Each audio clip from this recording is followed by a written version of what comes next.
Wow,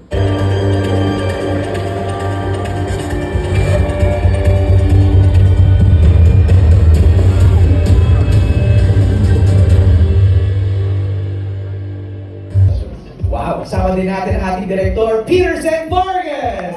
Hello everyone! So nice to see all of you here. Thank you. And she slayed in her red shoes kanina, our BAFTA and Golden Globes Best Supporting Actress nominee. And Cinemalaya 2023 Best Supporting Actress, the one and only Miss Dolly De Leon. Hi everyone! Salamat po, dumating kayong lahat. And Our Lady in White, Asia's box office superstar, and Seoul International Awards Outstanding Asian Star, the one and only Catherine Bernardo.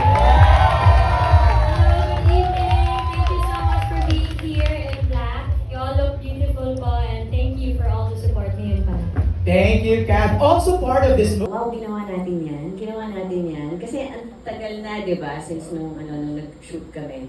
So it was really a feeling of nostalgia. And I'm so proud to be a part of this film. And thank you so much to the team who created that beautiful trailer. I felt that it didn't give away too much. Di ba? Totoo ba? Totoo ba? Wala pa yun talaga? Wala yun. Not even a crust? Wala talaga yun. Wala. As in, kumbaga sa lotto ticket, you're just scratching the surface. Laksan!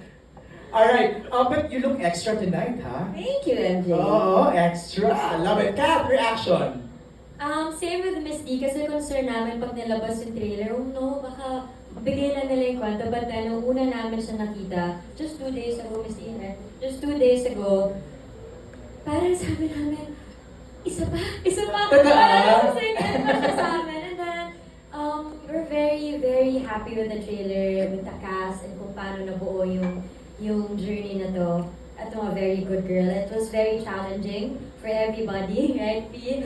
But then, nung nakita mo na buo na, tapos nag-start na kami with their promo, parang, oh my God, this is it! Ito na pala yun, yung pinagtrabuhan namin last, like, few months ago. Ang naalala ko pa nga, Kat, yung announce, yung NMA Diba? pa eh, di ba? Bilis. Oo, Parang that was bilis. just a few months ago. Yes, that was March, end of Right, March. right. And now we're here, Yeah. promoting it, showing at the end of September. Direct, ikaw naman. I'm sure bahagi ka. Tough girl siya. And then one day parang nawala yung mother niya. So, kailangan niya supportahan yung sarili niya. And then, until na-aksidente siya. So, kinailangan niya nung nakakatulong sa kanya. And yung makakatulong sa kanya was si Philo. Si Philo, which is the role of Catherine. Okay, thank you, Kao. Chi. Ako naman, I am playing Zab Omila.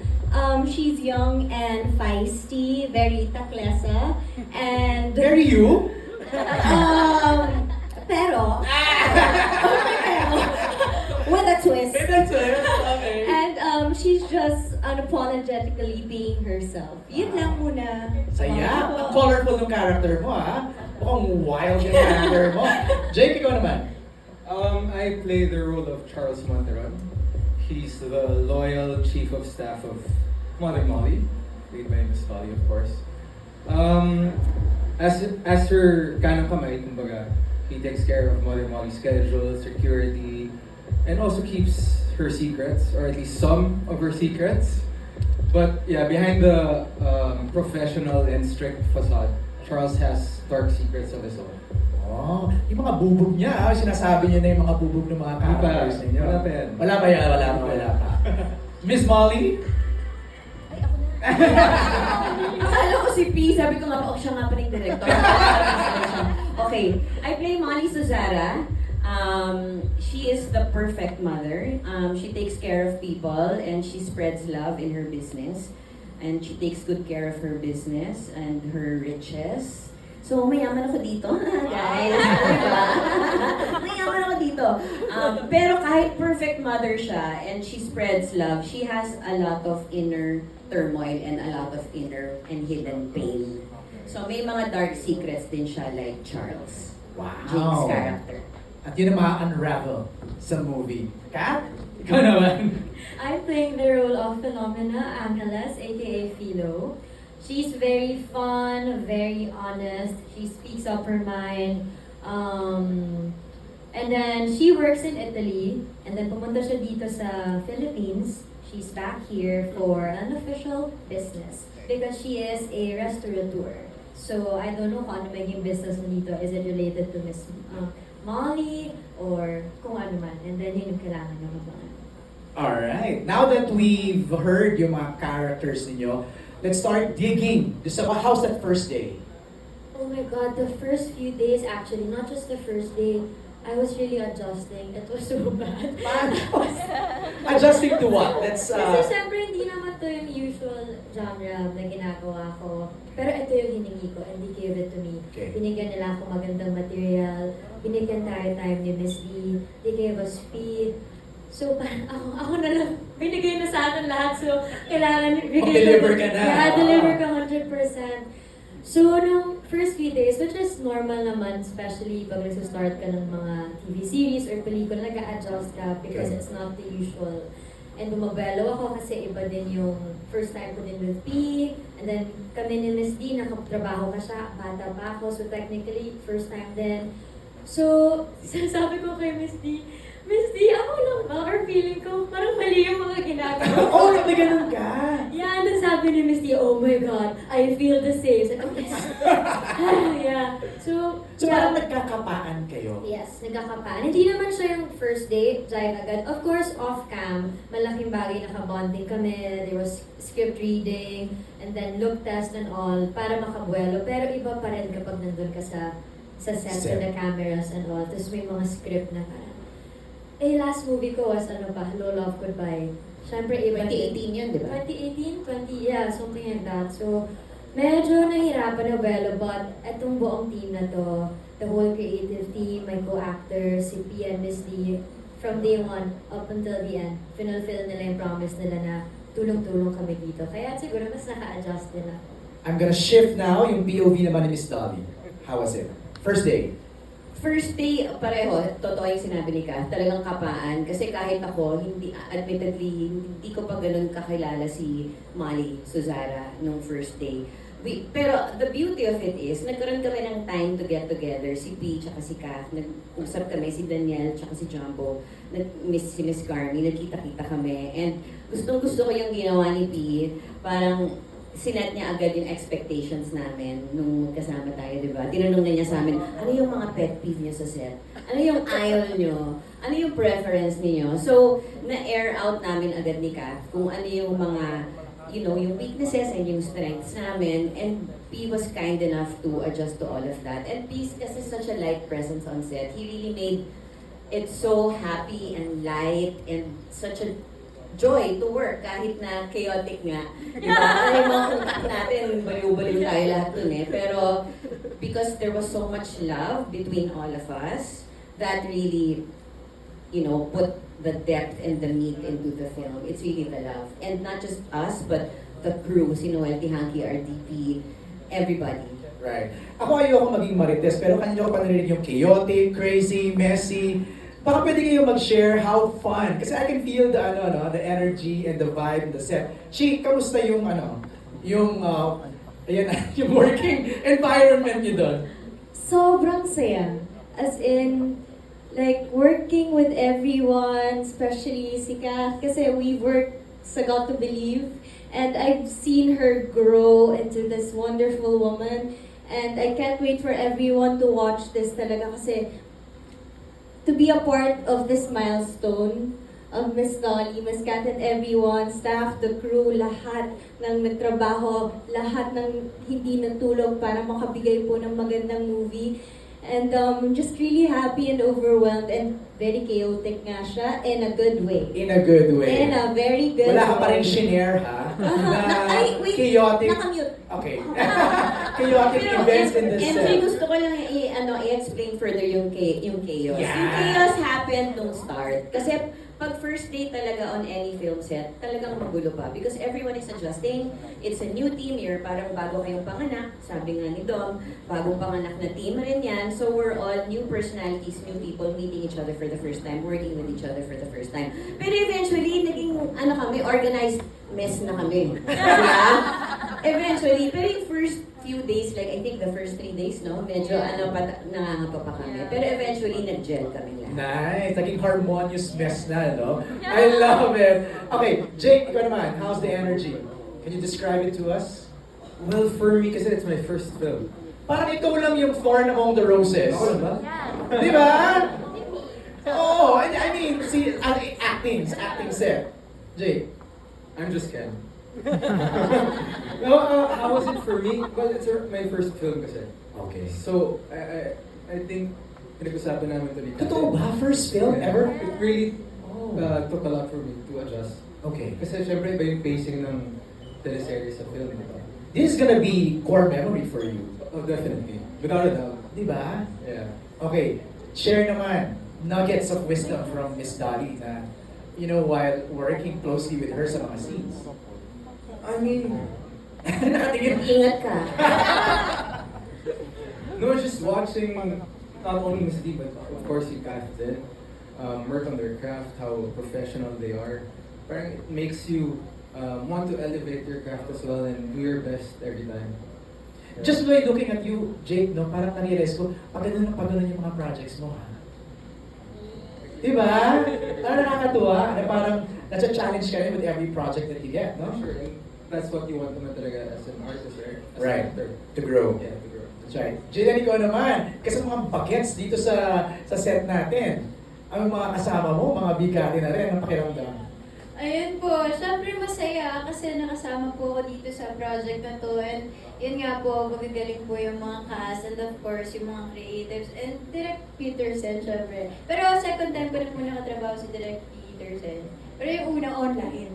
So ngayon na talaga yung ganito. Tapos, ang saya po ng experience kasi very collaborative nga po. Nung unang salang ko, unang taping day ko, nakausap ko po agad si Direk Jambo at si Kuya Daniel about my character. So, talagang na-explain nila. Naiintindihan ko naman yung sana na! You understood the assignment agad. Sana! Yeah. Nag-gets so, agad. yeah. Alright. Kaway ko naman, kasi nasanay ako, like, watching you sa mga youth-oriented kind of shows, mga ganyan. Ito pa medyo kakaiba na. Ibang-iba talaga siya. Sige, ano pa rin yung pwede mo lang i-share doon sa ibang-iba talaga siya? Parang nakamute din ako. Nakamit ka din? Ano, sorry?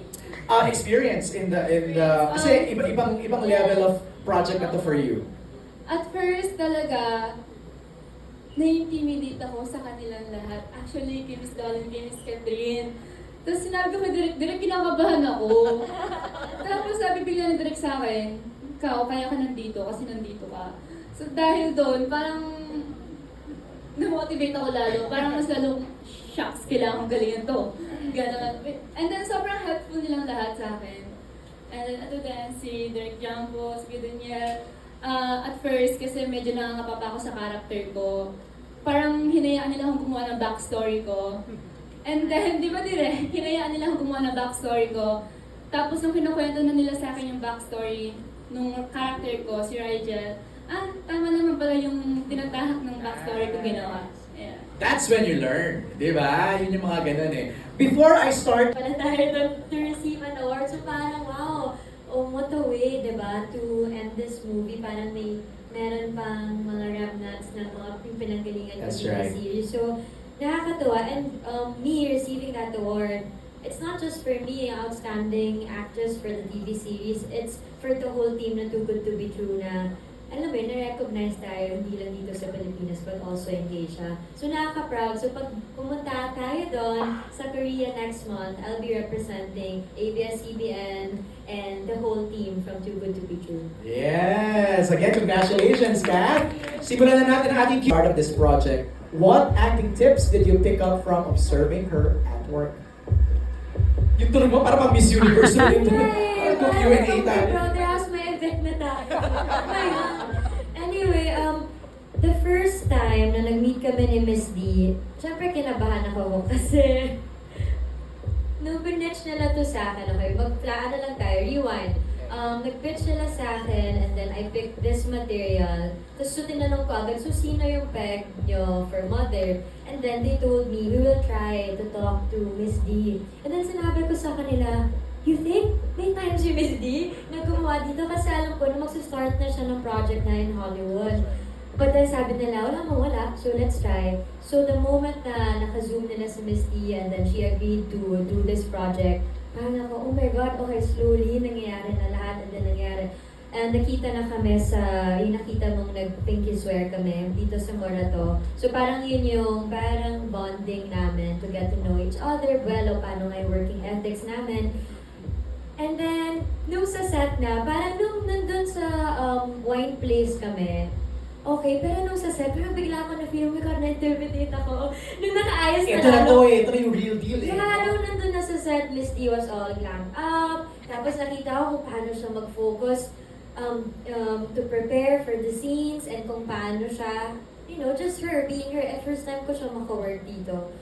So parang ako, oh my God, I have to keep up. I can't keep up. The pressure talaga ako, which was a good kind of pressure. And she did make me feel na, you know, kailangan, galingan mo, blah, blah, blah. She was very supportive talaga. Kaya siguro, na-intimidate at first, but then nagpalit siya agad into like a good kind of pressure because I want to be good para maging worth it naman yung pag-agree ni Miss Dina. Tanggapin tong pelikulang to. And of course, to give justice to the story as well. I'm gonna shift to Miss D. Ano yung observation mo sa kanya naman? When I first met her, kasi hindi ko na-counted yung nung bata ka eh. Kasi Yeah. ibang-ibang tao ka nun. When was that? Ilang taon si She was Carlo? 13 or 12. Yeah, maybe 12. 12. I'm the staff. Okay. Oh, tapos ang kachika ko si Miss Min, yung mama niya. Ayan po si Oo, Mami. Siya yung kachika Live ko, na yung live. Miss Kath. So, when I met her again recently for this, I was so nervous actually. I was super nervous that night, as in sobrang nervous to meet her. Kasi when sila Miss Carmi talked to me, when we had that Zoom meeting nung pinitch nila yung story, after nilang ikwento lahat, sabi ko maganda yung storya, gusto ko tong gawin. Maganda yung role, gusto ko rin gawin. Pero sino yung Philo? Sino yung character to play the young woman? When they said Catherine Bernardo, sabi ko, oh my God, yes! Gusto ko tong gawin! Agad-agad! As in! Kasi I've admired her for a long time na sa Hello, Love, Goodbye. Ang husay-husay niya doon. And ang impression ko sa kanya, mabait siyang tao. Alam mo yung ganun? Kasi minsan di ba tayo, pag hindi pa natin na-meet yung tao, meron na tayong preconceived notions. Ang impression ko sa kanya, mabait. Alam mo yun, goody-goody, mabait. So sabi ko, makakasundo ko siya. Then when I met her, cool pala siya. Hindi lang siya mabait. Hindi naman matigas ulo. Hindi, ang creative nga niya, ang dami niyang ideas, marami siyang ideas na pinuput forward. So, ang funny lang na na-intimidate ka sa akin, kasi kinakabahan din ako sa'yo. Yeah. Nung, first few days. Sabi mo, what do you want to drink? Oo. Kasi parang nagkakabahan na eh. Oo nga eh. Pero eventually, naging komportable na ako. Parang I didn't feel na rin na, although there were times na in a scene, because nga she's so good, and it's a no-no as an actor na when you're in a scene, pinapanood mo yung co-actor mo. Dapat in the scene ka as the character. Pero there were many times, hindi ko na kunento sa'yo to kasi baka mo-off ka. But there were many times na pinapanood ko lang siyang umaarte. Dahil ang galing-galing niya, tapos mamaya ikakatch ko yung tama na, si Mali sa Sara, hindi ka sa Dali. Ganyan. So, I really felt na parang it was a learning experience for me. So I learned a lot from her. So she has nothing to learn from me. Grabe. I learned a lot from her. Sinasabi na lang yun. Hindi. Lahat na isa na tinuruan na talaga. No, kasi I read- Miss D help, ganun ako. I read somewhere na tuto daw si Miss Dolly sa'yo in terms of finding your camera. Yes. Yeah. Yung pag basta we never talked about it. Napapansin lang kita whenever the camera is angled a certain way. Ako kasi, MJ, I'm not a very technical actor. In fact, I don't even look at the monitor, di ba, after the take. Pero she's very technical, which is a good thing. Alam niya how to play with the camera, kabisado niya yung face niya. She's very in touch with her emotions and her vulnerability, and she can bring it out and flesh it out to make it work with the angle of the camera. It's a skill. It's a skill that I don't have. That you have. Pero biro.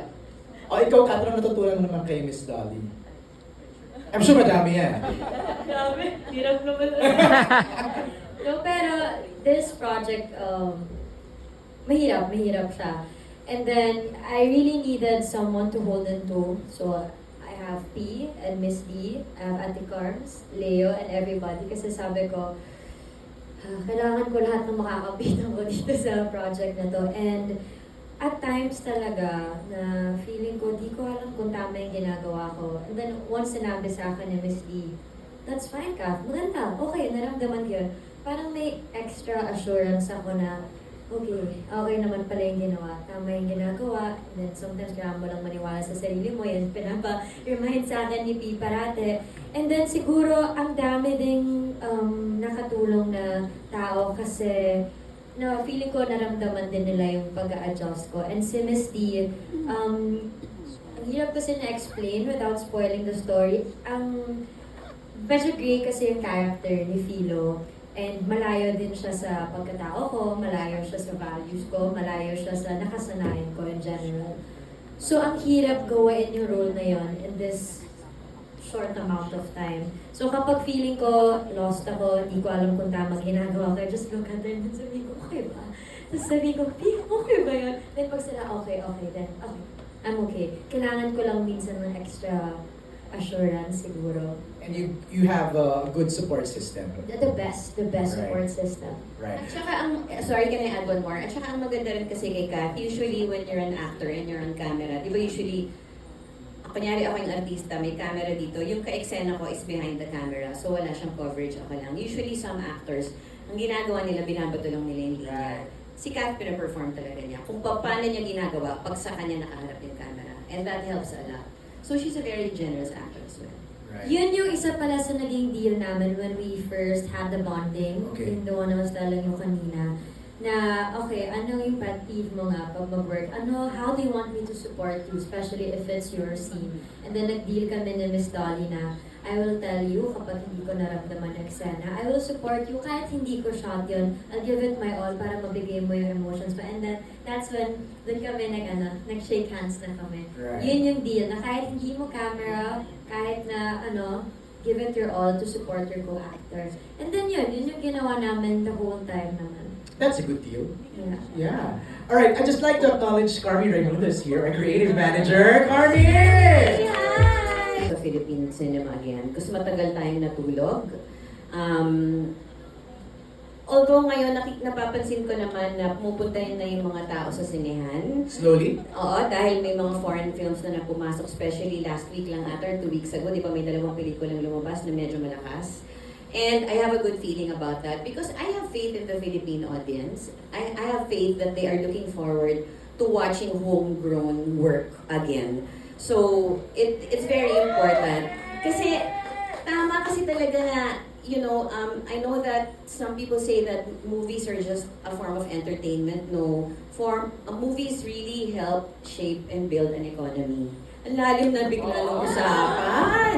May ekonomiya ka na doon. Kasi dahil sa film industry, maraming ibang industries na umaandar, di ba? Yung food industry, yung retail, yung marami, beauty industry, skincare, yung mga ginagamit natin everyday.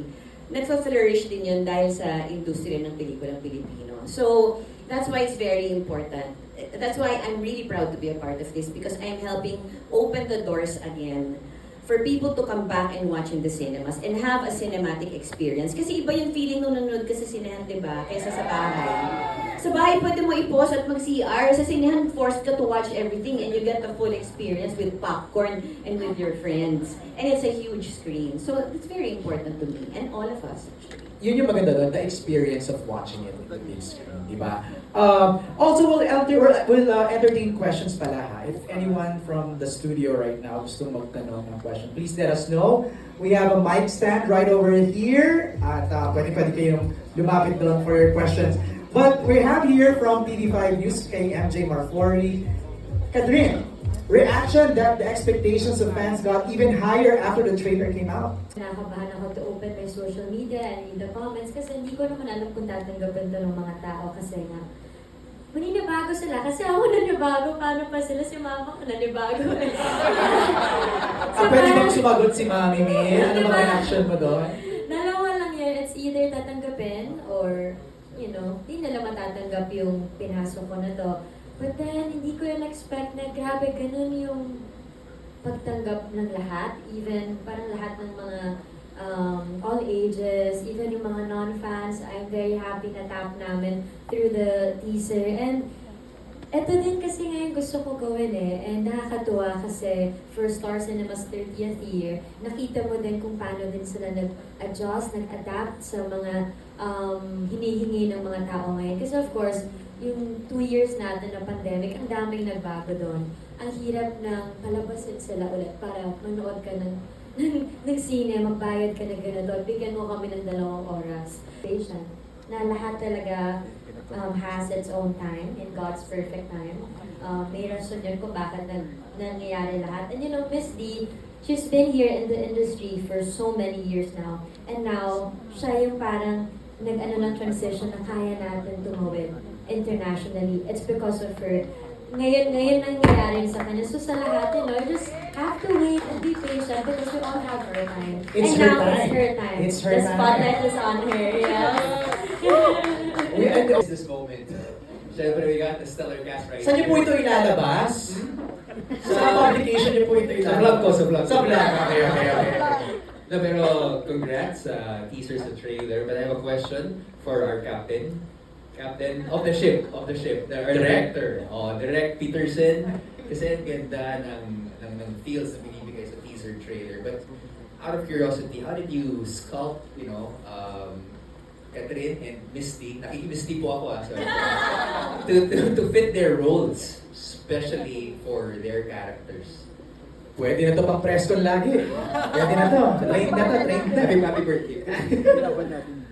No, it was a joint effort. Kasi even when we got the material, there was, for their characters, there was so much room for anything talaga with those characters. And joint effort siya, not just between kunyari me and Kat on her character. It was really also involving Miss D. So parang, so we have a group chat together, we pitch in parang, oh, this is what I think. Because it was important for me to think, di ba, parang what Miss Molly thinks of her character and vice versa. And because sobrang yun talaga, dun iikot talaga yung pelikula. So, yun, it was a joint sculpting. if I may. But yeah, parang and I just really love kasi parang I really also felt na Star Cinema parang transitioning to this, 'di ba? This era of just like pushing boundaries through their stories. Na binigyan din nila kami ng parang ako na feel ko yun na may creative freedom kami to really like kasi una ko palang kita yung material, gagawin natin to. Talaga? Yeah, so, wait, gagawin na Star Cinema. Like, kasi we know there, di ba, they have different brands, kanyan. So, I like that. Na-excite ako dun. So, parang we were just pumped up to really bring something different. Yun. To do. So this is me putting my foot down, making my voice heard na, this is how a young person can see the world. This is what it's like to be a woman, and this is what it's like to be a human being in the post-pandemic economy.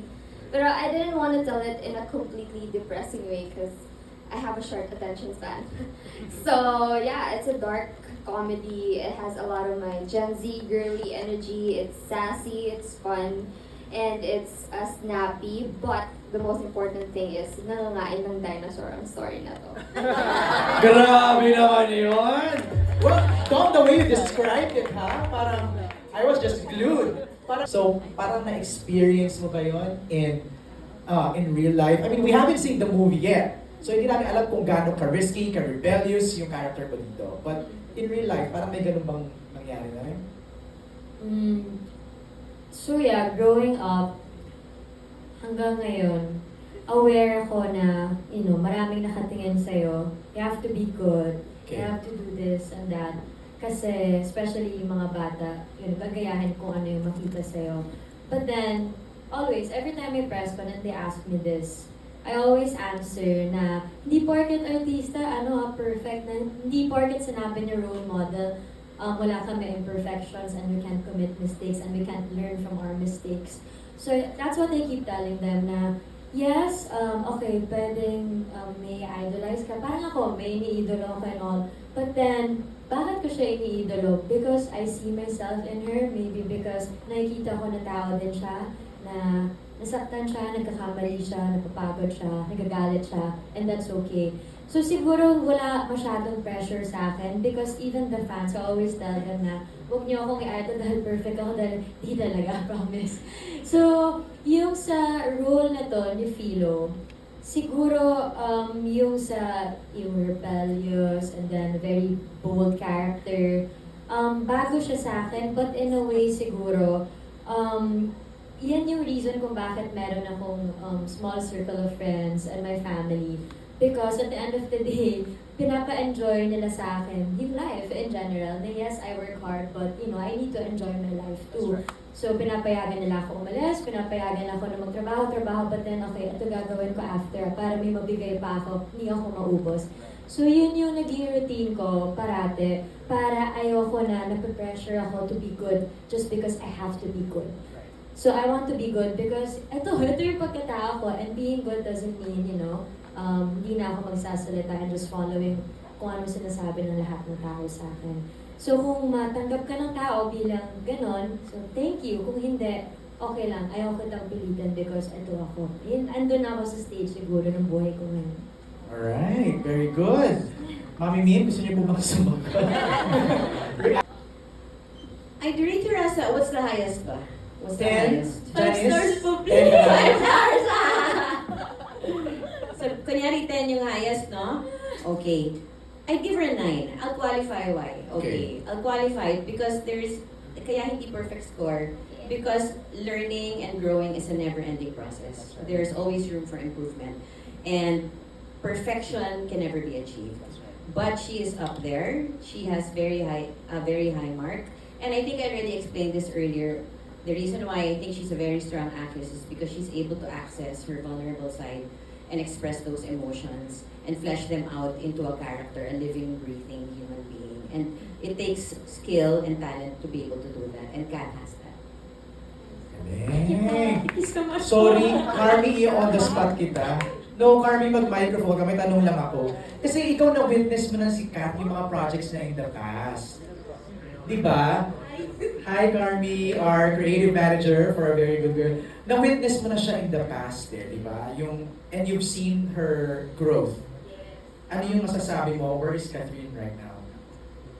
We're very proud of her. Siguro if there's one thing, I always tell her that, di ba? Parang grabe yung curiosity, grabe yung confidence na na-develop niya sa sarili niya, enough to allow herself to be curious, na i-expand, mag-explore ng mga emotions that you never thought she would explore.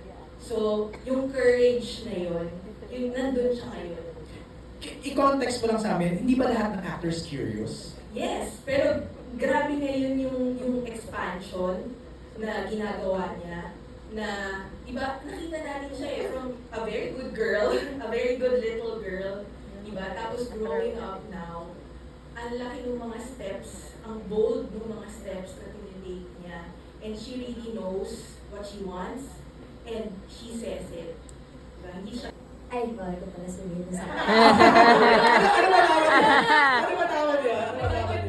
So close. So sinabi ko, ate, ito yung gusto ko gawin. Gusto ko ganyan. Tut. Gusto ko dark. Gusto ko pababa, ganyan. Sabi niya, ganyan gusto mo sabi. Okay, noted. Cut to, nung nag-present sila sa akin sa taas, sabi niya, gusto mo dark ka? Boom, boom, boom, boom. Puro dark yung finish sa akin. I'm like, let's do it. Wow. Yeah. Pero ito actually a very good girl. Nung pinipit siya, and nung concept pa lang yung ba na to, it wasn't as dark as this. Parang medyo glossy pa yung peg line. But then, siguro na-add na, nag-shoot na kami, nag-develop na yung characters and all. Tapos biglang naging, oh my God, Nag-evolve siya. ito pala yung nangyari. In a future Star Cinema movie, who would you want to work with? Alam mo, kanina lang, na-meet ko si Sir Carlo. Kanina. Sir Carlo, gusto mo Hindi, na-meet ko siya. Na-meet ko siya kanina. Okay. He asked me the same question. Oh! Yes, the exact same question. And ang sagot ko... Clairvoyant ka naman. Oo, ang galing mo in fair sa'yo. Ang sagot ko doon, si Jody Santa Maria talaga. Gusto ko siya makatrabaho. Never ko pa siya nakakatrabaho. And she's so... I'm also a fan of hers. Ikaw nakatrabaho mo na siya, di ba? Nanay mo siya eh. Sarap. Ingit ako sa'yo. Okay. And Ate V. So, yeah. Yeah, Ate V, Jody Santa Maria, Sa and mga lalaki. Jericho Rosales. Ay, wow. Yeah. Iba din pumili yung dali nila. Kasi never ko rin siya nakakatrabaho. So, I would love to work with him. Wow! Ilista nyo na yan, Star Cinema, mga wishlist. Hanggang sa mga sunod-sunod na proyekto. Opo! Yun ang sagot ko. Tama kayo. Yes. Gusto mo yung ano, I'm claiming it. Yes, it's true. Yes. Di ba sa pakiramdam na, hindi kasi it's really her time. Tama ka, no? The time has come for Miss D. For Catherine Bernardo naman, paano na ibang role mo dito sa iba pang Star Cinema movies na nagawa mo? With Miss Dolly, I think I asked this kanina. And Catherine Bernardo, anong reaction mo when you found out that you'll be part of the film? Actually, what's funny is when my manager texted me, Jake, may inquiry pa lang Okay. May inquiry on Star Cinema, Very Good Girl with Miss Dolly Dayan and Catherine Bernardo. Sabi ko, G. Game na. Sabi Wala pang ano? G. Sabi ko, G. Sabi ng manager ko, hindi, magpipitch yung muna. Hindi, tita G na. Game na. And then, yun nga, nag-pitching na and everything. Mas lalo akong, I couldn't believe na Star Cinema gagawa na ganito. Ang ganda din yung reaction mo. Yeah, Okay. it's nothing like they've done before. Si Catherine gagawa na ganito. I want to be part of that. Oh. So yeah, ganun. Wala pang ano, Gina ka agad. Gina, ikaw, anong masishare mo sa experience mo working with these esteemed actors? May isang scene ako with Ate Kat na medyo nahirapan ako. Okay. Pero dahil kay Ate Kat, na nagawa ko siya ng maayos naman directed. Yes! And naramdam ko naman din kasi siya. Tapos parang medyo unsure ako noon. Tapos sabi ko kay Ate Kat, Ate, kulang ba? Or ano? Anong nafe-feel mo dun sa eksena? Tapos yun, may sinabi si Ate. Tapos yun, na-adjust naman. So, thank you doon Ate. Grabe yung scene na yun. Nakatulong kasi syempre kilala ko si Jill as Tox sa Too Good To Be True. Congrats sa Ritox! So, ang hirap para sa kanila kasi yung mga eksena nila, unlike kami ni Miss D na mas makakapasok ka agad sa character mo kasi nagsushoot ka parang almost everyday. Okay. So, mas madali. Sila parang minsan wala, tapos biglang magsushoot. And then sometimes you have to shoot this scene na medyo mabigat na sobrang important sa character mo. Pero oh my God, hindi pa ako nakakabelo kasi kami, nakailang shooting days na natuloy-tuloy siya ng pause. Tapos babalik ulit. So mahirap yun for them. So sa mga ganun scene talaga, kailangan tulungan kayo. Then tinanong ako ni Jill, sabi niya, okay ba yun ate? Eh kilala ko siya eh, at alam ko kung anong kakayanin. Sabi ko, you know Jill, hindi ko yun ano, isa mag-ino ka ba? And then hindi ulit namin. Tapos yun, okay na lahat. So nakakatulong talaga yung honesty siguro sa grupo kasi kailangan maintindihan din natin na we have our days. Kahit kami may mga days na kahit anong gawin mo, olats talaga, wala talaga, and kailangan mo nang itutulong sa'yo. So, if you want to give that energy, kailangan din, balikan lang kayo. Alright.